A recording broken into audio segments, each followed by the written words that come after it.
Welcome back to Math Zen, everyone. In today's video, we take a deeper dive into partial quotients, specifically problems dealing with bigger dividends. Click the link above if you haven't watched the previous video about partial quotients. All right, everybody, in this video, we're going to take a deeper dive into partial quotients that deal with bigger dividends and bigger divisors. So first thing I want to do is draw your attention over here to this post-it and remind yourself of these goals. Number one, you want to try to take away the largest piece of the dividend that you can while keeping the math basic. And then secondly, I want you to keep an open mind and be flexible with your thinking because this is not a strategy where it's one size fits all. So first things first, our problem here is 2,736 divided by 24. My thought process was taking 10 groups of 24 away is definitely not going to be enough. So let me try to take 100 groups away, which I did. So 100 times 24 gave me 2,400. And that's a very big piece of the dividend. So after we did our subtraction here, we were left with 336.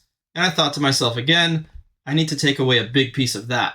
Well, enter 10.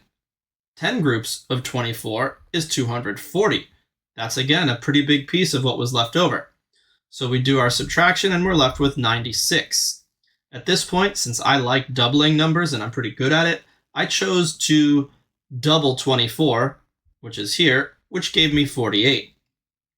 I did my subtraction and I was left with 48 again, and I just doubled 24 again to get this 48.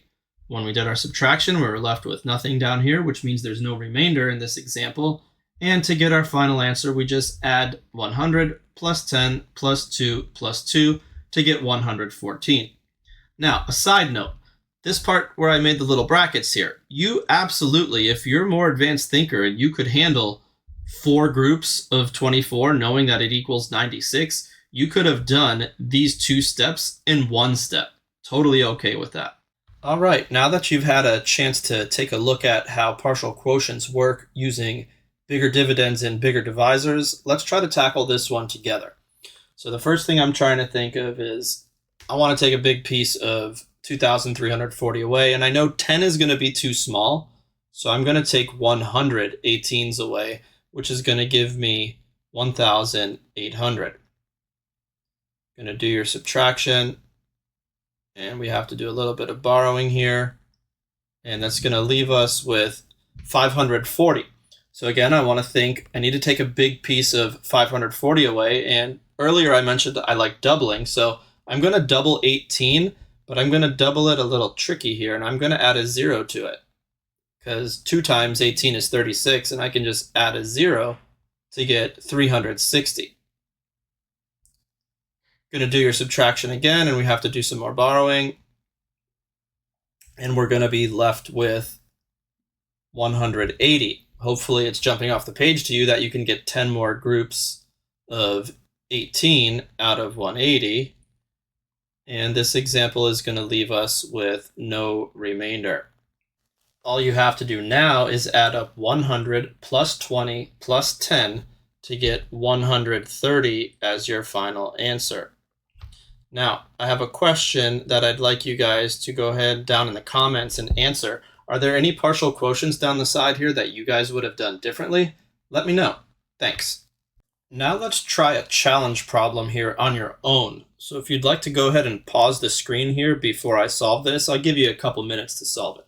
All right, hopefully you've had enough time to solve this one on your own. I'm going to go through the explanation a little bit quicker here, just because this should be practice for you at this point. So I'm going to put 100 over here on the side, which is going to give me 3,600. We're going to do our subtraction, and we're going to get left with 1,152. I'm going to take 20 groups now out of 1,152, and that's going to equal 720. We're going to do our subtraction there and get left with 432.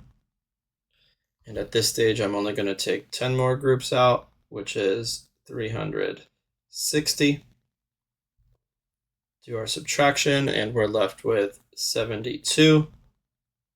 And that can get 2 more groups of 36, which is exactly 72. So in this case, we have no remainder and a final answer of 100 plus 20 plus 10 plus 2, which equals 132. So if you got 132, give yourself a nice pat on the back. Nice job today tackling some more difficult partial quotient problems. If you're finding these videos helpful and you'd like to see more, be sure to subscribe so you don't miss out on anything in the future. So long until next time, and don't forget to find your Math Zen.